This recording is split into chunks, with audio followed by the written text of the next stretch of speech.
Hello and welcome back to Paddock and Track, where we bring you news on and off the track.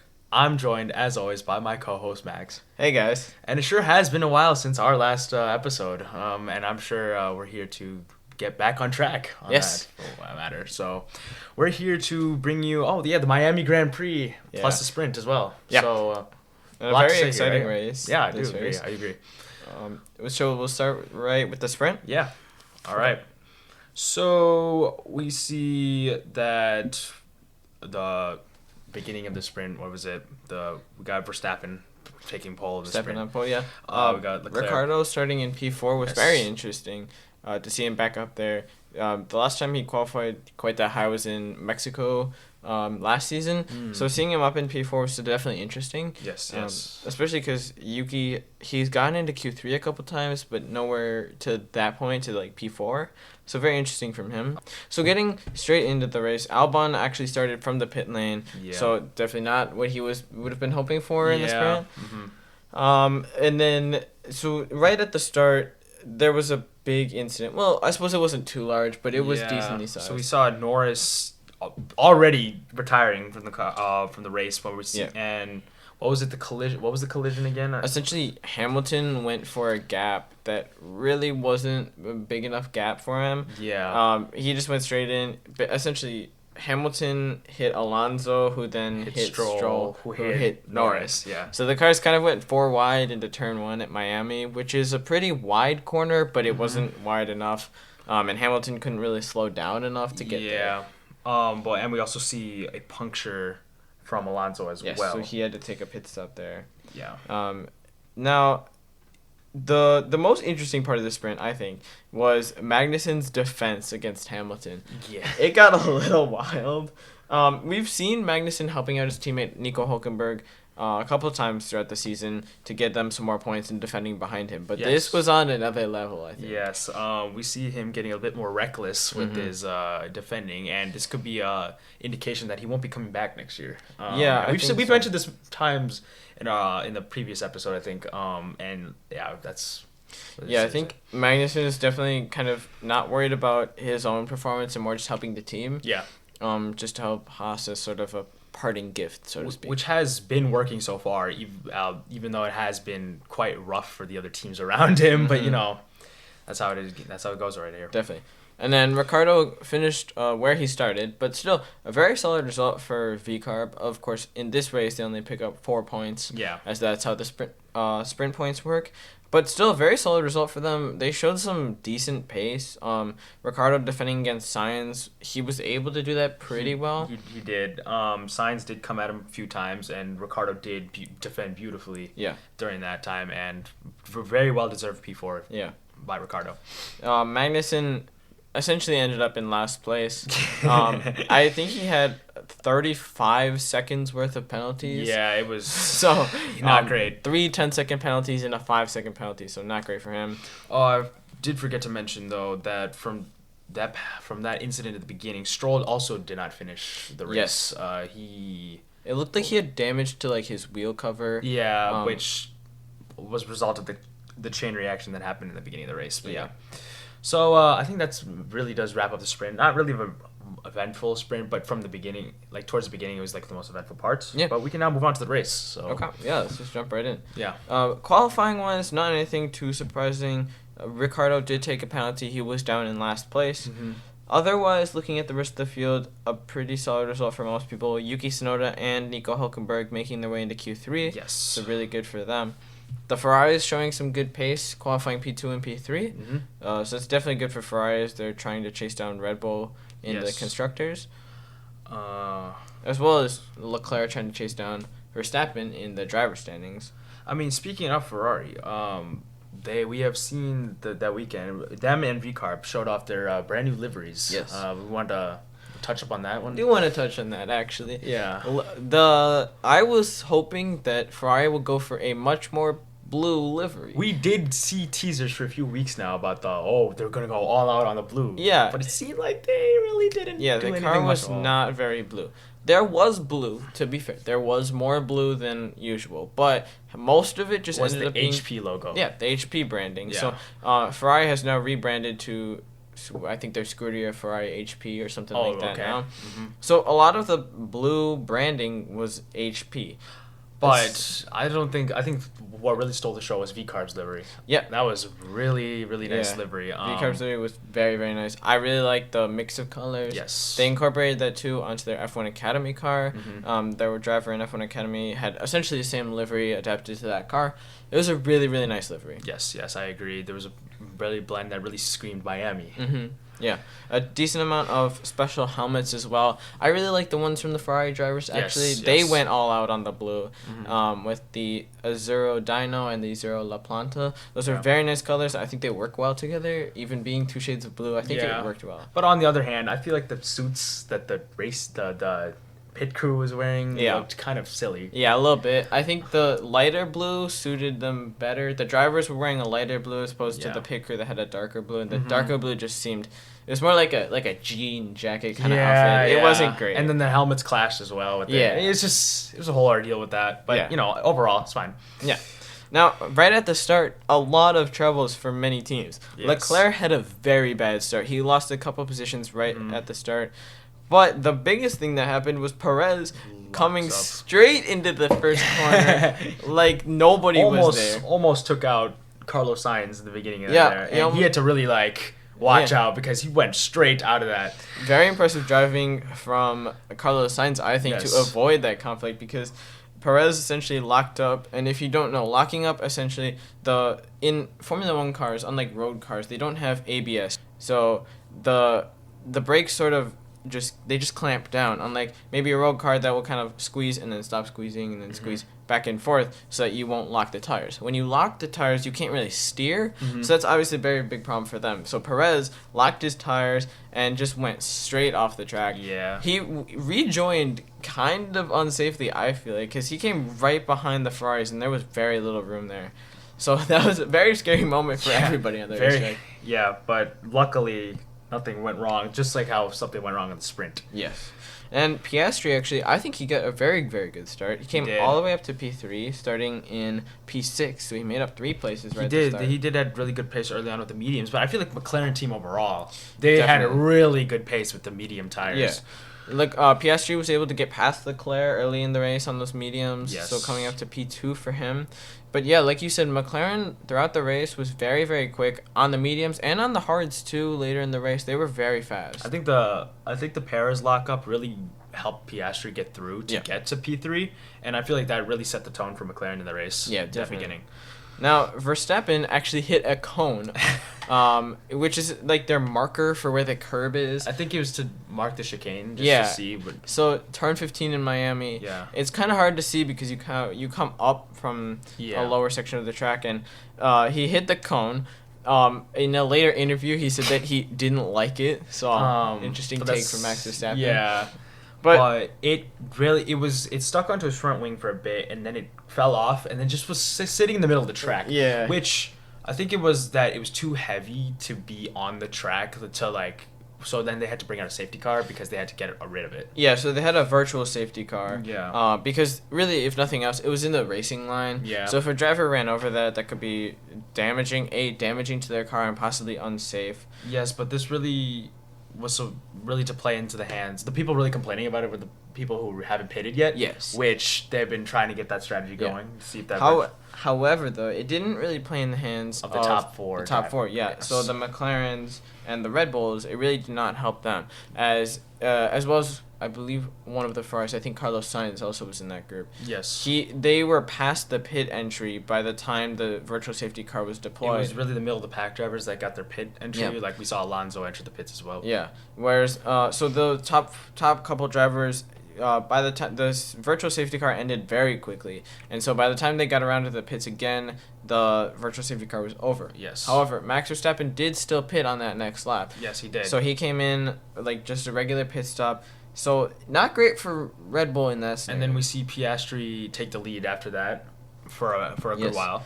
And Lando, like we said earlier, he was on 27 lap old tires on mediums. Yes. And he was quick. He was setting the fastest lap. He set the fastest lap on old mediums, which was really impressive. Yeah.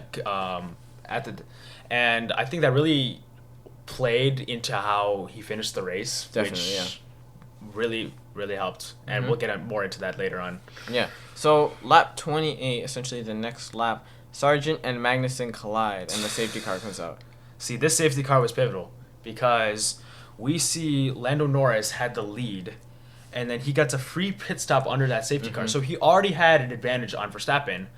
And when that the actual safety car came out, they were stuck behind Verstappen, and the rest of the grid were stuck behind the safety car while Norris got the free pit, and then he got to go ahead. Yeah, so Norris was essentially so far ahead because Max had pitted and everyone else behind him was far enough back that when the safety car picked up the drivers, Lando was ahead of the safety car. Yes. So what they eventually did was they let the rest of the pack go and catch up to Lando, but Lando was still far ahead, so he got that free pit stop like you were saying, which really gave him a great opportunity, and he took the lead from there. He did. And I don't think he looked back after that one.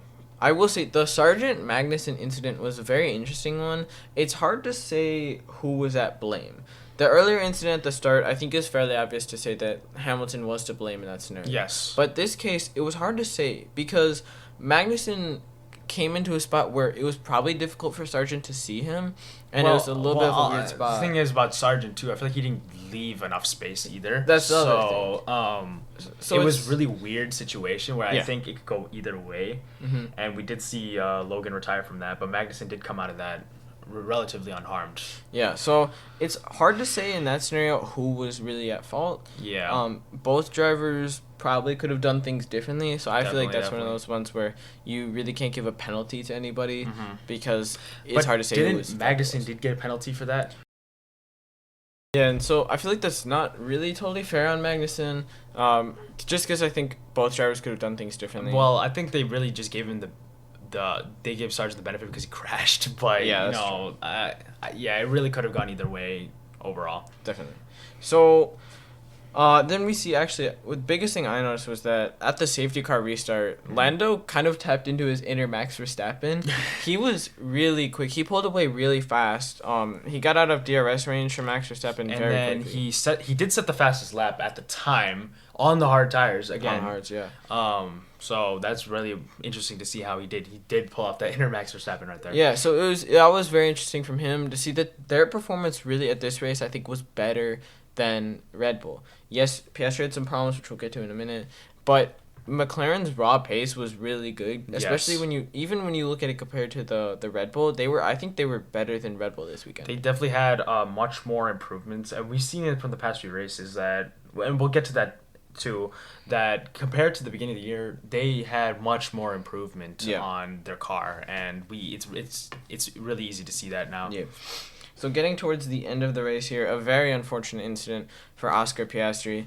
Right at lap 40, so I believe it was like a 53 lap race, I want to say. Yes. And so right towards the end, Sainz he basically like lost control of the car, and then when trying to correct, the back end kind of stepped out on him. Yeah. He hit the front end of Oscar Piastri. His wing. He hit his wing. Yeah, and then Piastri lost a lot of places. Well, he lost at least... He lost two places. He lost it to Perez and Hamilton, and then he had to pit for his front wing, which was an extra 10-second pit stop. And at that point, he was down to P17. Yeah, P19, or actually, P19, I believe. yeah, and then he was able to make his way up. He came all the way back up to P13. Which did cause a scare to McLaren, because they didn't want him to overtake that much, because they could cause another safety car and ruin Lando Norris's race, because Verstappen was still in P2. Yeah, and McLaren was definitely very concerned about that. Yeah. But Oscar did a very good job to make up some places. He was close to the points, about 10 seconds off, which really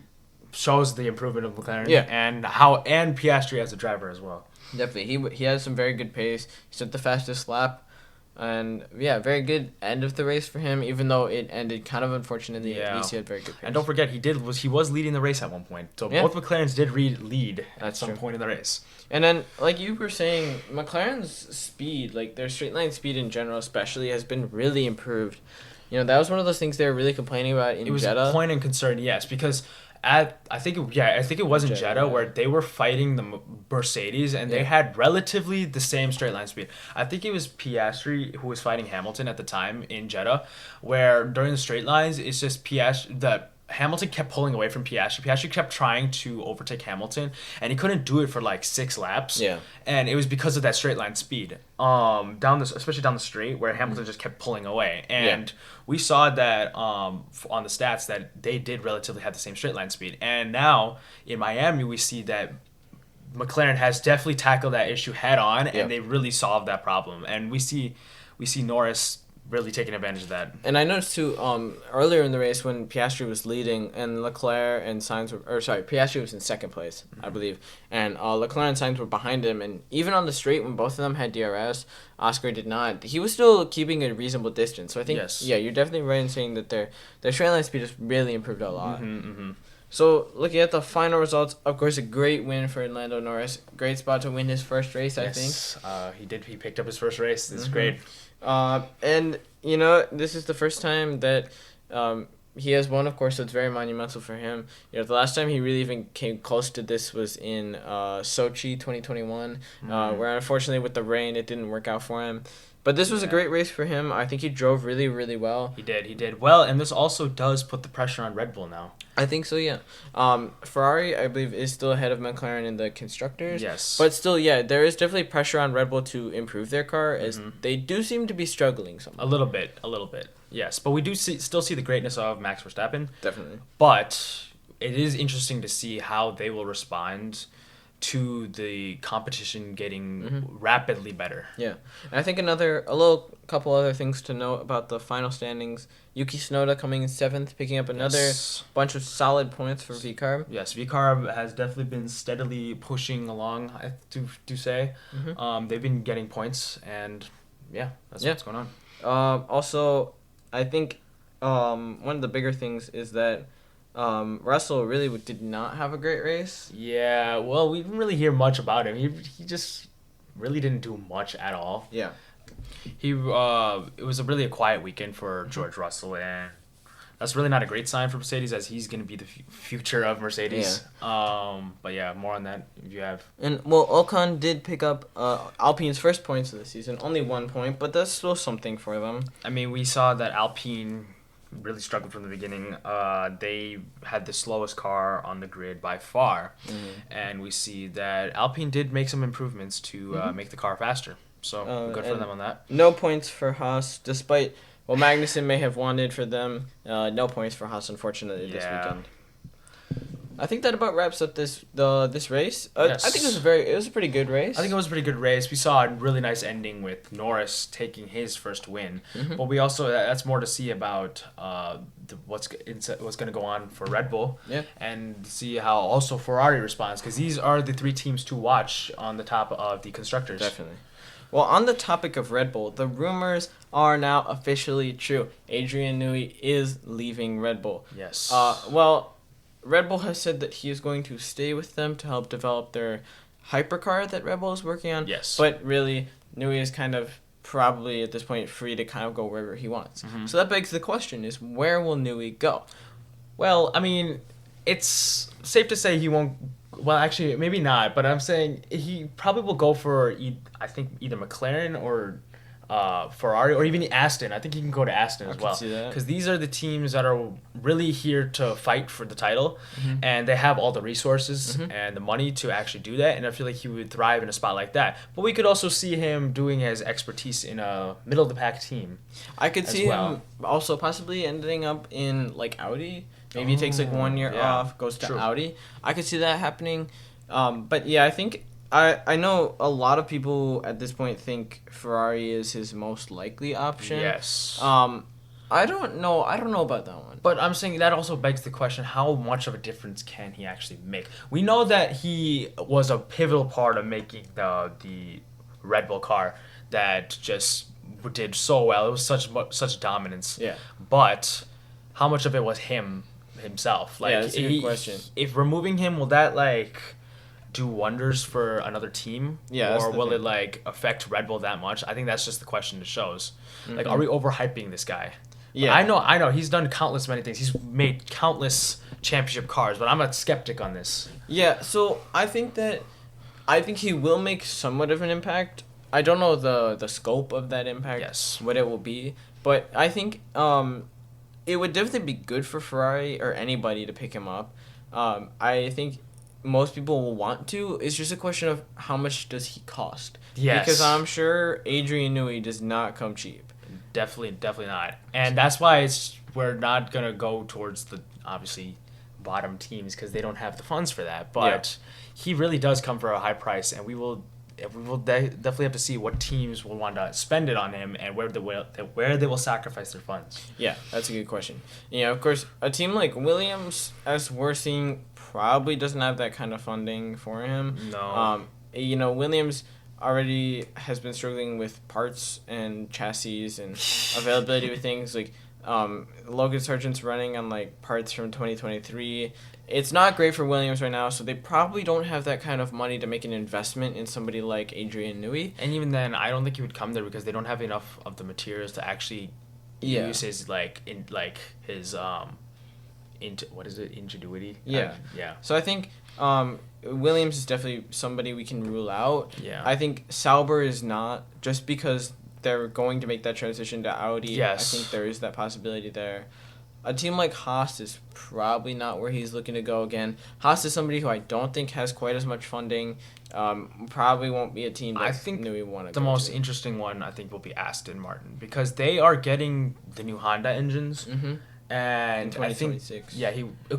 So we're talking about 2026 here. Yeah. So maybe he will not join a team in 2025, but in 2026 he either has Audi or Aston. I think those are his best options. If he doesn't join a team next year, those are the two to look out for. Yeah, because I think it's fair to say that Aston would be a good thing for him to look at. Mm-hmm. Again, like you said with the Honda engines, that'll be an interesting change for them, and then we'll see if they get Newey. I think they could be a very powerful force.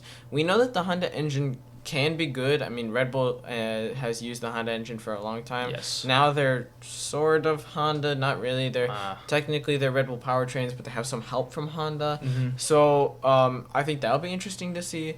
Can that Honda engine help them as combined with possibly Adrian Newey? I think that can make them a really good team. They can make a really good team, but also we need to know the fact that they need to get rid of the nepotism with Lance Stroll as well. If Aston really wants to compete for the title for the constructors. Well, and I agree. So, like we saw even looking at this race, right? Yeah. Alonso was able to finish in P9, and where's Stroll? Well, he's P17. Yeah. So, that doesn't look very good for Lance Stroll and Lawrence Stroll, his dad, who owns a large portion of the team. But I think, Lance Stroll is somebody that is really... He's okay on a good weekend, and he's bad on a normal weekend. And so I think he needs to be replaced, and I could see that happening in 2026. We know that Honda likes to have a Japanese driver with them, so we could see Yuki Tsunoda take that seat. Yeah, that's my guess. There are some Formula 2 drivers who could possibly get in there also, but I think Yuki is their most likely option. Yes. So I could see that happening in 2026 if they get the Honda engines. Well, they will get the Honda engines, we know that. But when they get the Honda engines, Yuki making a move to Aston Martin, which I think could be really good for his career. It really will. I mean, he's done what he could for VCarb, AlphaTauri, that team. Just, he's been the highlight there. But yes, definitely if he takes a turn to like one of the bigger market, Aston Martin, that will definitely be really good for his career. And Yuki... we will touch on this. I know we are not totally at the same time period here, but Yuki is committed to 2025 for VCarb. Yes. So he's going to stick with them at least for 25, but I think him moving to a team that will give him a better chance of doing well will be a good move for him. Yes. Because I think he is a good driver, right? Came in P7 here. We've seen in past seasons that Yuki is a very good driver. Yes, we saw very much. He's got the speed. He's quick. He's got the raw talent. Mm-hmm. It's just that I think he needs the good team, team that surrounds him, and which we see Alonso committed for another 2 years. So if he does join that Aston Martin team, I feel like Alonso could be that veteran leadership that could help him out there. Yeah, I think so, because really Yuki's been with a lot of drivers that are close in terms of like age and experience. Maybe the oldest is Ricardo. Yeah, Ricardo's the oldest one he's been with, but I feel like there seems to be like not much of a bond between those two. Maybe that's just something weird that like they don't you don't really see, but it doesn't seem like they're too close. Not of course like him and Gasly were Yuki and Gasly they were very close, but of course those two they're pretty similar in experience. Yeah. So that's not really somebody who Yuki can like look up to and like learn from. But a 2-time champion in Fernando Alonso, that's someone you should be looking up to. That could be something that could really help Yuki to take his career to the next level. Of course, Yuki does not have any podiums yet, and so maybe making that move could really help him out. Really, yes. Yeah. And then one more thing we could touch on real quick is another driver move we've seen is Nico Hülkenberg to kick Sauber for 2025 and future. Audi? I don't know that they specified how long it will be, but for sure at least through 2026, maybe more. So a very interesting move. I didn't see this one coming really. Hülkenberg I think he's a good driver, but he's getting older at this point. And so to see him going to Audi I suppose kick Sauber, at the moment, I think will be an interesting change for him and a good basis, a good foundation. Yes. For Audi to start on. I think so because Hülkenberg, we've seen that he is a good driver. For that Haas, he's been getting the points. Even though maybe Magnussen has helped a bit with his driving, obviously we've talked about before, but Hülkenberg has proven that he can score the points in that Haas. So I think it's a really good basis for Audi to pick him up, or Sauber. And I think. The biggest thing that we have to toss up here is, while we're on the topic of Sauber and Audi, I think I want to touch on real quick Carlos Sainz. Mm-hmm. Carlos Sainz does not have a seat yet. As of recording this, Carlos Sainz does not have a seat. Yes. I think he's supposedly right now the biggest people he's in talks with is Williams, and Williams like really wants him. James Vowles has been very public about how they really, really want to get Sainz with them. Yeah, I don't think it's a good move for him. No. I think my guess is probably he's holding out to see if Mercedes will offer him something, and I bet Mercedes is just not offering him anything. Yeah, the thing about Williams is that they don't have enough funds to actually make a competitive car. Yeah. And we've seen that they can't even provide Logan Sargent with up-to-date parts. Yeah. Which really is a really big problem, especially if you want to get a competitive driver like Carlos Sainz, who's done remarkably well. We saw him winning this year and last year, in this Ferrari. So we've seen that he has what it takes to win and score points. So if Williams really wants him, they're gonna have to like step it up with their funding. I think so, definitely. They need to at least make a much better car, because if they want to have, like you said, a very good driver such as Carlos Sainz, they need to have a good car to support him. Yes. And I think otherwise his best option is kick Sauber and then Audi. I think Audi. I feel like Audi's kind of up in the air. At this moment, I feel like most of us. I'm speaking for generally here, but I think a lot of people feel like Audi will be a competitive team. Mm-hmm. Obviously, it's hard to say as we have no idea. But I think Audi has they have the funding, they have the resources to be a very good team. Yes. So I think that would be a good option for Sainz. And again, for Audi, it would be a good option to help with Hülkenberg to make a very good base for them to start from and grow from. Yeah. The thing about Audi, he could build like the culture they have there, and that's a really good point for Carlos Sainz. But if he really is holding out for Mercedes, I don't think he's gonna get what he wants. Yeah. With that, I think Mercedes is looking in a different direction. I think for a younger talent like Kimi Antonelli, but even then, we don't know. My problem, I think my problem with Kimi Antonelli is I don't think he's ready. No. I'm not saying that you're wrong. Like, I do think Mercedes is looking in that direction, but I really think Mercedes is making a mistake. He's not ready for F1. I think he's 6th place in the F2 standings, and that's really much to desire after we see 5 more F2 drivers above him. Yeah, including rookies such as like Paul Aaron. Is up there, and so I really think that they're rushing Kimi Antonelli. The thing is with that is we don't want another Logan Sargent happening. Yeah, as much as we love Logan Sargent, they are rushing him. I feel like Logan had a little more time, and he was I think, a little better in F2. He was. A little higher in the standings, whereas I feel like really Kimi, P6 is not bad, but he needs to have like more time to be in F2 and develop. That's the point of F2, is to develop F1 drivers. Yeah. And so he needs more time in there in F2 to learn and to grow and to get up there into like P3, P2, P1 kind of area. Yes. And then I think he's a good option for Mercedes. Which they should really offer Carlos Sainz right now. Yeah. Because I don't think George Russell is the viable option for them to be their first driver. Yeah, no. So if they get Carlos Sainz, I feel like he would be the viable first option, and they would actually be a competitive team. Assuming they can have the car. Yeah. Exactly. So I think really Kimi Antonelli is a bad choice for Mercedes. I think he could be a good choice, just not right now. He needs more time to develop, and they should not. Or they could pivot elsewhere. Théo Pourchaire. Yes. Well, okay, because again, at the point we're recording this, Théo Pourchaire has been kicked out of his McLaren seat in IndyCar, which is terrible for him, and he's been replaced, which sucks after not very many races. So Théo Pourchaire is an option. Will Mercedes go with him? I'm not sure, especially as Théo is more connected to Kick Sauber. He was in the Sauber Academy in F2. Yeah. So I could see him actually as an option for Kick. The Kick, yeah. But we'll see where Mercedes goes. And we've also heard rumors Mick Schumacher, but I don't even know about that one either. I don't know, because he is still the reserve driver for Mercedes, but he is also now pursuing things with Alpine in WEC, so he might not want to come back anyway. So we'll see where they go with that. Definitely. And we will bring you those news as they come out. Yes. So we'll see you guys. We'll try and keep catching up here, and we will see you guys for the next episode. Goodbye.